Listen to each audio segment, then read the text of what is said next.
Fala pessoal, tudo bem? Então, olha só que visual legal que eu tenho aqui atrás de mim.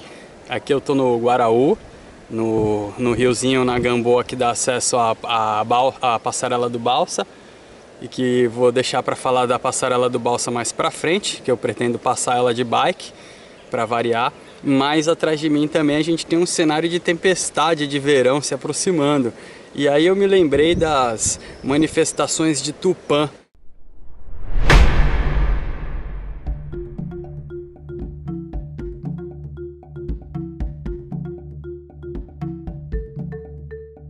Para eles, todas essas manifestações da natureza, a tempestade, o trovão, a floresta, o rio, o mar, eram divindades, né? Principalmente o sol, a chuva, que são forças da natureza que, de um jeito ou de outro, trazem a vida para o ser humano, né? E portanto, eles adoravam essas manifestações e, inclusive, eles deixavam de temê-las muitas vezes, por serem representações divinas, né? A exemplo de Tupã, que seria o deus do trovão para os índios tupis guaranis. Tem uma passagem das cartas de jesuítas que o padre Anchieta ele comenta que se aproximava uma tempestade dessa e que parecia que ia arrancar tudo fora, que Deus estava manifestando toda a sua fúria contra os seres humanos e a natureza. E ao contrário dele, os índios não ficavam assustados não. Eles celebravam essa manifestação e inclusive curtiam um pouco da tempestade, né? Tá lá escrito nas cartas dos jesuítas. Com os trovões tremem as casas, caem as árvores e tudo se conturba. Não há muitos dias, estando em Piratininga, depois do pôr do sol, de repente começou a turvar-se o ar, a enevoar-se o céu, a emildarem-se os trovões e os relâmpagos. O vento sul envolveu a terra pouco a pouco até chegar ao nordeste, donde quase sempre costuma vir tempestade.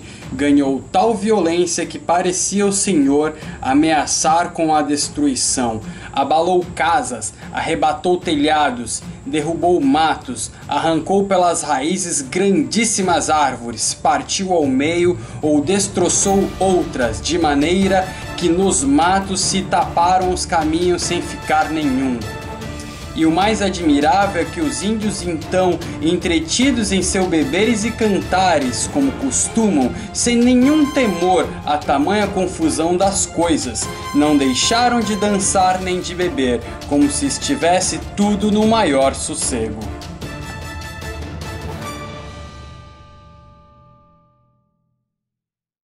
Isso porque é claro que a relação deles com a natureza era diferente dos cristãos, né? da Igreja Católica e do povo ocidental de uma maneira geral. Era uma forma de representação da natureza parecida com a maioria dos povos da antiguidade, dos povos da África, do Império Romano, dos gregos, dos egípcios. Se eu não me engano, acho que eu já falei isso aqui no canal, mas vou voltar a falar. E quem modifica essa relação com a natureza são os hebreus, acreditando no monoteísmo que vai dar origem às três principais religiões do mundo, o cristianismo, o judaísmo e o islamismo. Então, e os índios, eles nem eram tão iconográficos assim, né? Hoje em dia a gente trata a religião indígena como mitologia, né? Inclusive com muita representação iconográfica. Mas os povos, os nórdicos, os índios, até mesmo os africanos, algumas tribos, eles nem eram tão iconográficos assim. Tinham sim as suas representações iconográficas, mas a nossa herança iconográfica vem do Império Romano.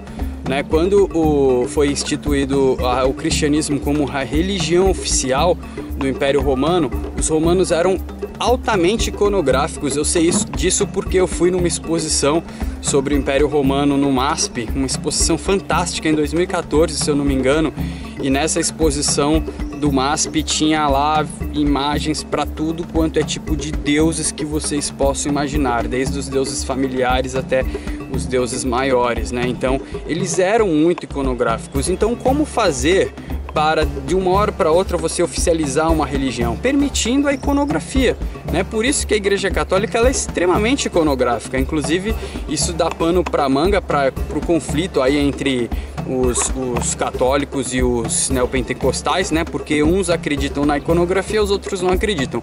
Mas na época isso foi uma estratégia do Império Romano para fazer colar, digamos assim, o cristianismo. E essa herança iconográfica que a gente tem, por nós termos sido colonizados pelos portugueses, que por sua vez eram católicos, eram apoiados pela Igreja Católica, nós então temos aí uma herança iconográfica muito grande, e que ao abordar uma mitologia, a gente acaba utilizando essa iconografia como forma de representação. Então, as manifestações da natureza para os índios eram as manifestações dos próprios deuses, né? Que esses deuses nada mais eram do que a natureza. E era uma relação muito interessante com a natureza, porque os índios e a maioria dos outros povos, eles não se colocavam acima da natureza, mas eles se colocavam a serviço delas. Eles sabiam que de tempos em tempos era necessário fazer oferendas, era necessário fazer determinados rituais para que a chuva chegasse, para que não houvessem terremotos, para que houvesse uma boa colheita, ou então que não acontecesse uma grande tempestade, enfim, né, o vulcão, nos povos onde havia essa característica geográfica. Ou seja, temos aqui então a chegada de Tupã, porque daqui a pouco a tempestade está chegando e eu vou me mandar daqui. Na verdade, eu fiz esse vídeo porque eu estava indo para a ilha do Guaraú, que é o próximo capítulo aí da série da Jureia, e acabei abortando no meio do caminho porque eu vi que o tempo estava fechando. Então é isso aí, pessoal. Tchau e até a próxima. Ah, e eu esqueci de um recado.